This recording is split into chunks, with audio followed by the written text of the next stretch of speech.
To add or change your country on your Houzz application. So hello everyone, welcome. In this video I'm gonna show you today how to do this in a correct way, so just watch this video till the end.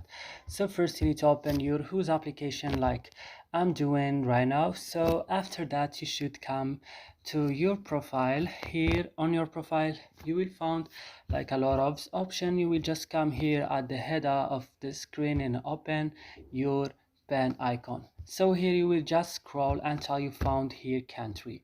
So here in your country we just click and you will, for example, change your country or add a country. For example, I'm from I don't know, we just choose from here.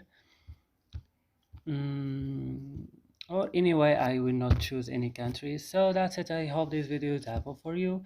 Don't forget to like, subscribe in our channel, and see you in another video.